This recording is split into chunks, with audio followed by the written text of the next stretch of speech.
Concept of historical change. जब हम analyse करते हैं हिस्ट्री में चेंजेस को तो दो टर्म्स हम उसके लिए यूज करते हैं, बिफोर एंड आफ्टर, कि पहले क्या हुआ उसके बाद क्या हुआ। इम्पॉर्टेंस ऑफ आस्किंग क्वेश्चंस, तो हिस्ट्री में क्वेश्चंस बहुत इम्पॉर्टेंट रहते हैं। हमारे मन में बहुत सारे ख्याल आते हैं जब हम पास्ट की बात करते हैं, क्योंकि history is related to past events. तो हमारे मन में ख्याल आता है कि सबसे पहले चाय लोगों ने कब पीनी शुरू की होगी, when was the first newspaper printed, क्योंकि प्रिंटिंग की हिस्ट्री भी है कि इससे पहले जब प्रिंटिंग टेक्नोलॉजी नहीं थी तो लोग हैंड रिटन रिकॉर्ड्स जो थे वो रखते थे, हाथों से लिखी जाती थी चीज़ें, मनुस्क्रिप्ट्स थी। तो बच्चों के मन में सवाल आता है कि सबसे पहला न्यूज़पेपर कब प्रिंट हुआ होगा। When was the railway transport introduced, जब हम ट्रेन में सफ़र कर रहे होते हैं तो नेचुरली है कि हमारे मन में सवाल पैदा हो जाए कि सबसे पहले ट्रेन कब चली होगी। How did people travel before Railways, जब रेलवेज़ नहीं था तब लोग किस तरह से ट्रैवल करते थे।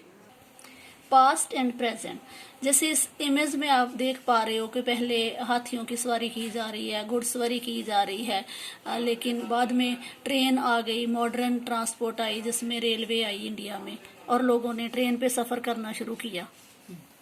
पास्ट एंड प्रेजेंट, पास्ट में मनुस्क्रिप्ट्स थी, पत्तों पे लिखा जाता था, हाथों से लिखा जाता था। फिर मॉडर्न मशीन्स बनी, जब औद्योगिक क्रांति आई इंग्लैंड में, बहुत सारी प्रिंटिंग टेक्नोलॉजी आ गई और न्यूज़पेपर प्रिंट होने शुरू हो गए, कागज़ पे लिखा जाना शुरू हो गया। टाइम एंड हिस्ट्री, जब हम हिस्ट्री की बात करते हैं तो समय की बात ज़रूर होती है। तो time is different from ordinary uses, historical questions are linked with notion of time. Ordinary uses में हम क्या करते हैं, 10:05 हुए हैं, 11 बज गए हैं, लेकिन हिस्ट्री में उस समय की हम बात नहीं करते हैं। ये एक बहुत लंबे समय की बात होती है, जैसे मुगलों का शासन था, उस समय की बात है जब हिंदुस्तान में मुगल शासन कर रहे थे। ये उस समय की बात है जब अंग्रेज़ों का राज्य था। गुरु नानक देव जी जब पैदा हुए तब समाज की हालत कैसी थी। तो ये सब चीज़ें जो हैं वो उस समय की हम बात करते हैं कि एक पूरा दहाका, एक पूरा एरा, एक टाइम पीरियड होता है लंबा जिसमें बहुत सारी घटनाएं घटती हैं। In history, time does not have to be always precisely dated in terms of a particular year or a month. History में ज़रूरी नहीं है कि कोई पर्टिकुलर ईयर या मंथ बताया जाए। कई बार डेट्स गलत भी हो सकती हैं, एक्यूरेसी कई बार नहीं भी रहती है। फिक्स करना डेट्स को एक्यूरेटली वो मुश्किल रह जाता है। कई बार सुनी सुनाई चीज़ें होती हैं जो उसको आगे उसके ऊपर और रिसर्च करके कोई चीज़ लिखी जाती है। तो changes in history do not occur exactly at a particular time and on a particular date. तो जैसे हम चाय की ही बात करते हैं तो उसके लिए कोई स्पेसिफिक डेट नहीं हमें हिस्ट्री में मिलती है कि हाँ किस दिन चाय की खोज हुई, कब लोगों ने चाय पीना शुरू किया।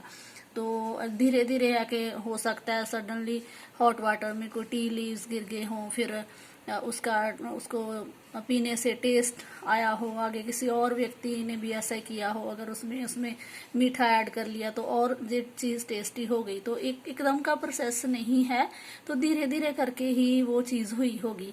तो नो डाउट के डेट्स जो हैं वो इम्पोर्टेंट हैं हमारी लाइफ में। जैसे हमारी बर्थ डेट है तो that is very important in our life, है ना, कि हमारा जन्म इस डेट को हुआ। तो लेकिन जब हम हिस्ट्री की बात करते हैं तो sometimes accuracy is not there in the dates. तो हिस्ट्री को डिफरेंट पीरियड्स में डिवाइड किया है, जैसे एंशियंट पीरियड है, मिडिवल पीरियड है, मॉडर्न पीरियड है। तो इसके साथ कुछ प्रॉब्लम्स भी रही हैं, जैसे अंग्रेज़ों ने हिस्ट्री को अपने हिसाब से डिस्क्राइब किया, उनके पीरियड्स कुछ और ही थे। तो क्या प्रॉब्लम्स रही हैं हिस्ट्री में पीरियडाइजेशन के साथ जो प्रॉब्लम्स हैं, तो that we will read in the next video.